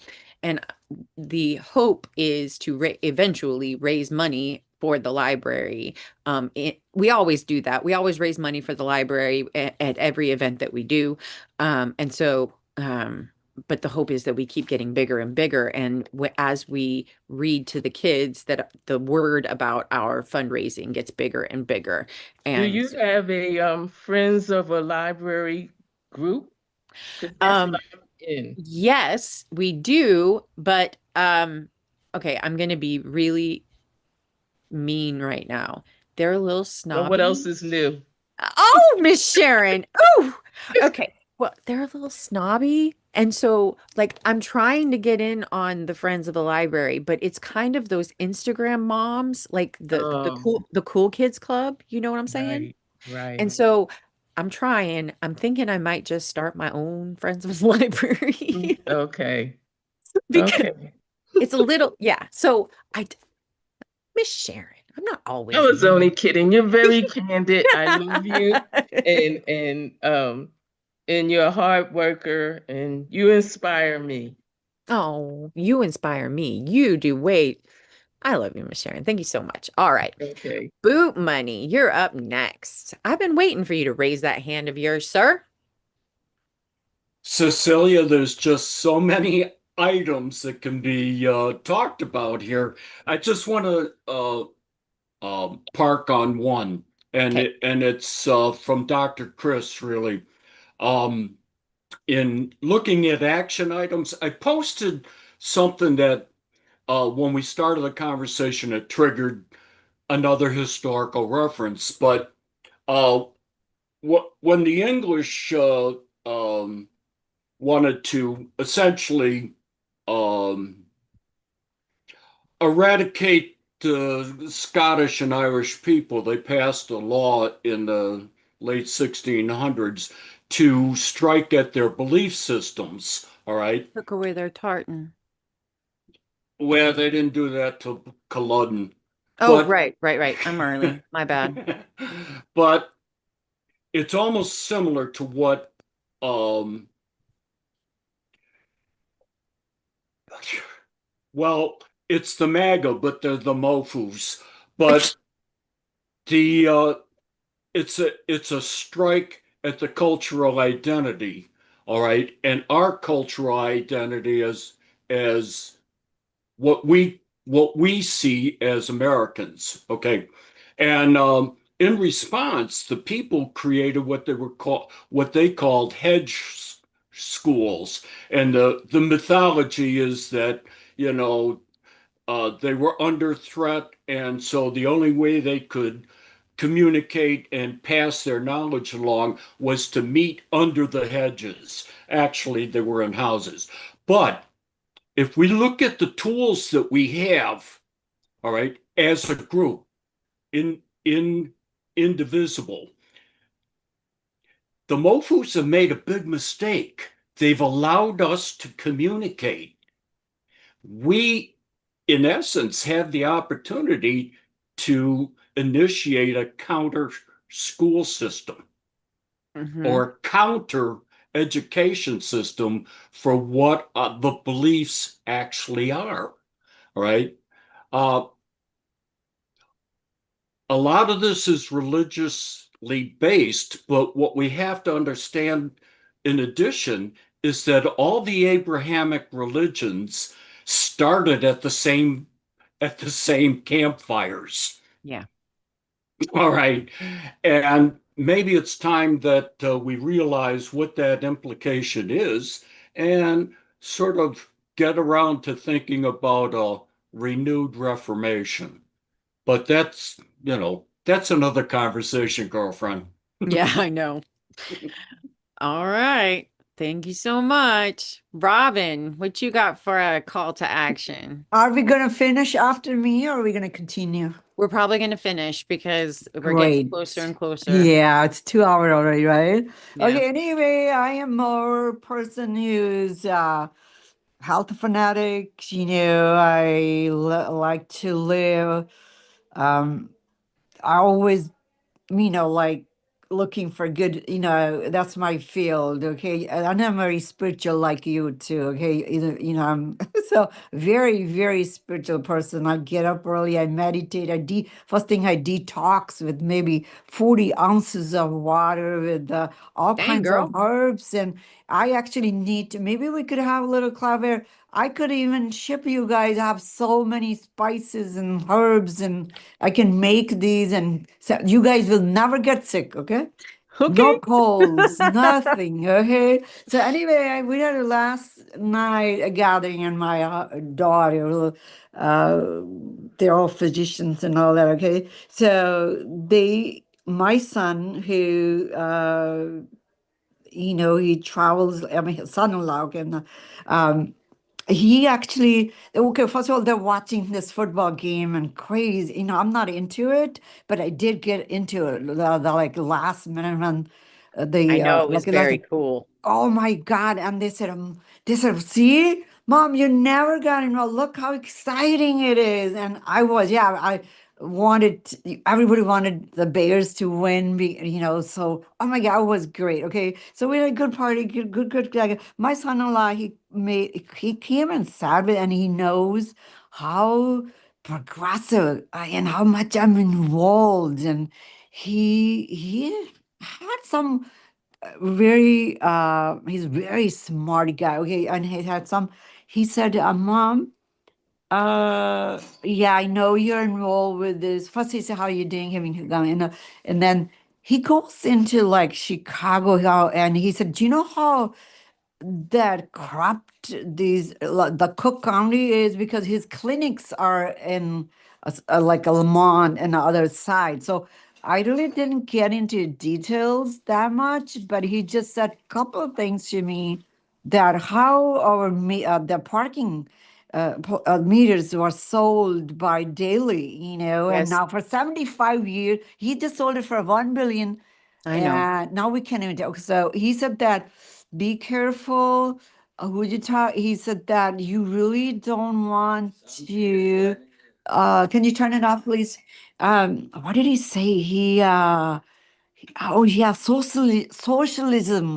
Okay, I didn't, like have the time to talk to him, but he said socialism is not a good idea, Mom. Okay, so something in that. So I left it. I didn't have much time. Okay, so I will have a conversation with him. Maybe I need to take some of the information from you guys, this You should, project 2020, and then put it in his, and so he can read it. He's really good, so okay. and you So should those are the people where we need to get counter him involved. with, yes, son, but democratic socialism is a very good idea. And I can understand because they are doctors and they will, I don't know. He's very good. If you don't have money, you want a surgery, just take a zucchini and he'll take care of you. Okay. So, so does anybody who needs anything with the eyes, they have a team of doctors. So there's Thank just you, with the eye, Robin. you have so many, you can, he is so good. We always get out. Okay. They, Cecilia, I don't I know if have you can another see me. hand up, Yeah, surprisingly I will enough. go really fast. Okay. Okay. When it comes to nutrition, okay, you guys talked about, okay, early childhood. Yes, I agree. That's where we got to start because that's where this processing. I'm insider from the food manufacturing, how deviant, how corrupt these people are. Okay. What book do So, you have? oh my God, look, my son gave me a Christmas gift. You need to get this book and follow it. That There's says How no Not to Die. yeah, he said, Mom, I'm going to give you this book because he knows how fanatic I am. And so That's he a gave me, great title of a book. look, it's done by Robin Robinson. That girl is on, what is it, a CBS, not a NBS? She's a morning show. Okay, I she's get a you. cancer survivor. Okay, Yeah, so I hear you. all of you, I wish I could gift you all of the. I mean, I don't even know how much of this book. Get this copy and start. Get away from red meat. Okay, and all these herbs and grains, and you will live forever. You'll never die. Okay. All right. Yes. Thank you, Robin. I appreciate you Okay. so much. Thank you so much. Larry, my other historian, thank you so much for being here and good morning.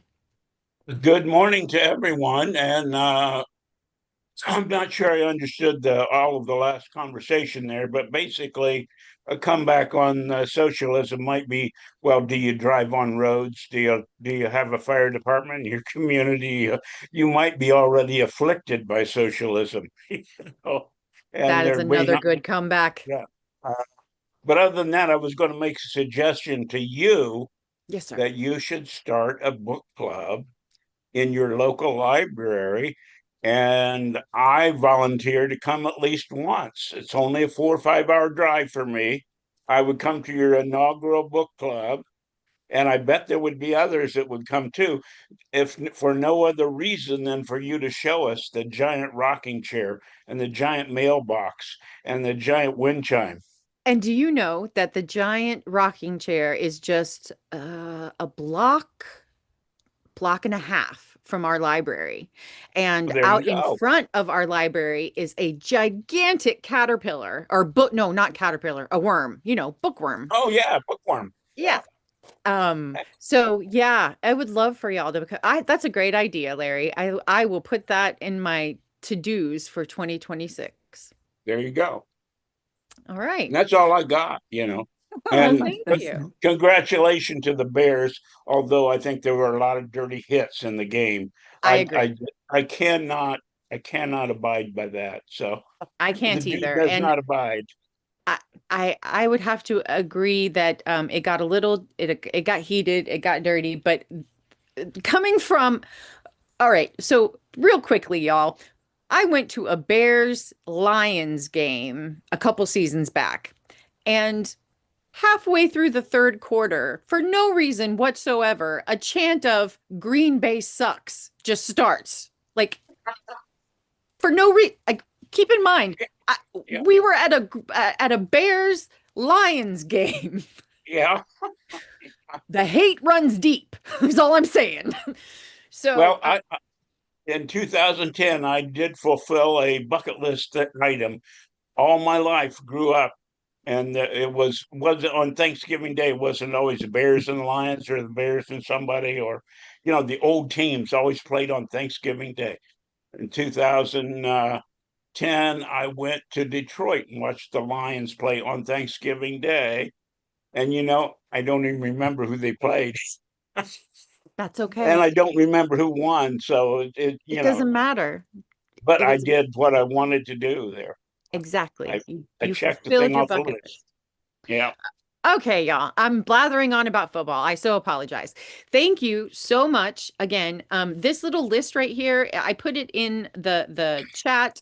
It's basically just a quick chapter 5 keep this, protect public education. If you can't personally go to, your local school stuff, find somebody in your group who can. Find somebody in your Indivisible group who can, and have them be your person who keeps you up to date on what's happening in your local school area. So if something like that happens, if you have a Moms for Liberty come along and decide to just show up, because they do every once in a while just show up out of nowhere, you have that. You're not blindsided by it. And y'all, like, just pay attention. I used to have a local newspaper. If you have local newspapers, those are the best ways to pay attention to these type of things, to high schoolers who are having issues with the Title IX and Title VI stuff. Those small stories that probably won't get picked up on national news, but will get picked up by your journalists that are closer to home, and stand up for them. Do what you can. Draw attention. If nothing else, Indivisible is really good at drawing attention to things. We can draw attention to things. And protect uncensored learning. Miss Sharon has a great idea about those little libraries, starting little libraries everywhere. We have those all over the place. Pick up books when you see them for $1 here and $1 there, especially the ones that are being banned, y'all, especially the book bans, and grab those and just put them and share the wealth.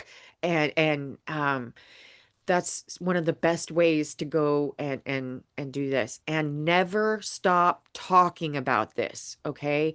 Don't let them win in the conversation battle. You don't have to be loud, okay? You don't have to yell.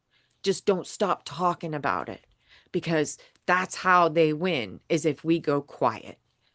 So again, so thankful for all of you being here. What a tasty bowl of soup, y'all. Goodness gracious. You guys give me such good soul food every single time. Thank you. It's hard what we're doing. It's hard what we're talking about. But when I get to talk about it with y'all, it makes it much, much, much, much easier. So, I hope to see you tomorrow morning at Coffee and Conversation. Oh, I forgot. I wanted to remind y'all that this and last Thursday are recorded, so you can always go back and watch them, and you have the luxury of watching them at 1.5 or 2.0 speed. I wonder what I sound like at 2.0 speed. Oh dear. Anyway, and so you can go back and you can cover that, but also no sorting soup this Thursday. But on next Sunday, our Sunday seconds, we're going to go from chapter 1 to chapter 5. We're going to go through the whole first 5 chapters to refresh ourselves on this hell that we have been going through. Ah, yay! How many chapters are there? There are 13. The last chapter is a kind of a call to action, what to do kind of chapter, but so there are technically 12. And don't forget, January 1st, we're going to be taking a mini break from Project 2025, and we're going to go over Project 2026, because we don't want to start out the new year happy.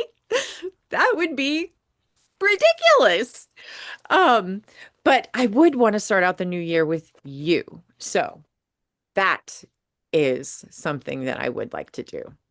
Yeah. So I hope to see all of you tomorrow. Have a wonderful rest of your day, y'all. Thank you so much for being here.